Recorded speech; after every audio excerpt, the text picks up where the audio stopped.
संपूर्ण जगाला शांतीचा संदेश देणारे महाकारुणिक तथागत भगवान गौतम बुद्ध, विश्वरत्न डॉक्टर बाबासाहेब आंबेडकर आणि ज्यांची आज जयंती आहे असे संत गाडगे बाबा यांना मी सर्वात प्रथम अभिवादन करतो। या विचारपीठावर उपस्थित असणारे सर्व मान्यवर आणि बार्टीच्या योजनांचा प्रचार प्रसार व्हावा यासाठी आजचा हा जो कार्यक्रम आनंद नगर बुद्ध विहारांनी आयोजित केला आहे। योजनांची माहिती आता टाटा स्कायबद्दल सरांनी आपल्याला दिली, संशोधनाबद्दलची माहिती सरांनी दिली, बार्टीच्या योजनांची माहिती मॅडमनी सुद्धा आपल्याला दिली। मी योजनांबद्दल आपल्याला जास्त काही सांगणार नाही, परंतु बाबासाहेब असं म्हणायचे, शिक्षण हे वाघिणीचं दूध आहे।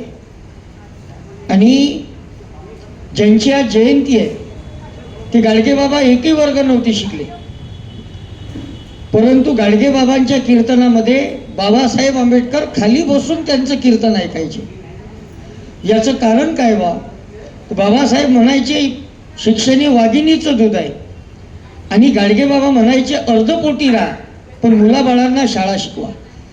आता इथं बसणारी जेवढी मंडळी आहे त्यांची मुलं सुशिक्षित आहेत, शिकलेले आहेत किंवा शिकत आहेत। आता शिक्षण आपण सर्व मंडळी घेत आहोत, पण ते शिक्षण घेतल्यानंतर त्याचं करायचं का बा, याच्यासाठी आजचा कार्यक्रम आहे।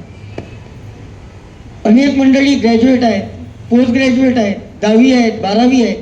मग 10वी 12वी नंतर करायचं काय, ग्रॅज्युएशन झाल्यानंतर करायचं काय, त्याच्यासाठी अशा कोणत्या योजना आहेत ज्या माध्यमातून, कारण आपण सर्वसामान्य कुटुंबातले लोक आहोत, आणि याच्याकरता शिष्यवृत्तीच्या अनेक योजना ज्या समाज कल्याणच्या माध्यमातून चालतात, बार्टीच्या माध्यमातून ज्या प्रशिक्षणाच्या योजना चालतात, मग ते MPSC असेल, UPSC असेल, IBPS असेल, JEE नीट असेल, तर या योजनेची माहिती आपल्या सर्वांना व्हावी म्हणून आजच्या या कार्यक्रमाचं इथं आयोजन आहे।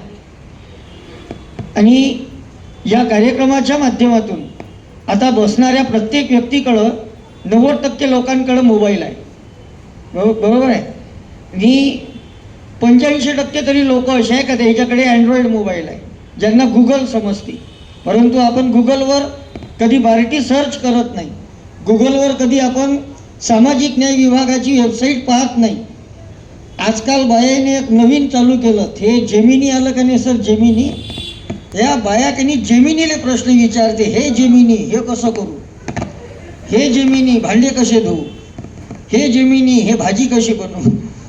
पण महिला मंडळीनं जर त्या जेमिनीला जर विचारलं की बा जे 10वी नंतर मुलांच्या करिअरसाठी काय करावं, तर ती जेमिनी उत्तर बरोबर देईल, बरोबर आहे की नाही। अशा मोबाईलचा यूज आपण अशा पद्धतीनं करू शकतो। आणि आता सगळं ऑनलाईन झालेलं आहे, म्हणजे तुम्ही लाडक्या बहिणीचे जे पैसे घेता ते सुद्धा आता ऑनलाईन आहे, KYC ऑनलाईनच करायला लागली का नाही। अशा शासनाच्या ज्या योजना आहे या सर्वांची माहिती ऑनलाईन दिलेली आहे। आपले मुलं सुशिक्षित आहेत, त्यांना आपण घरी जाऊन एक विनंती करावी की गुगलवर आपण बार्टीची वेबसाईट बघा, गुगलवर आपण सामाजिक न्याय विभाग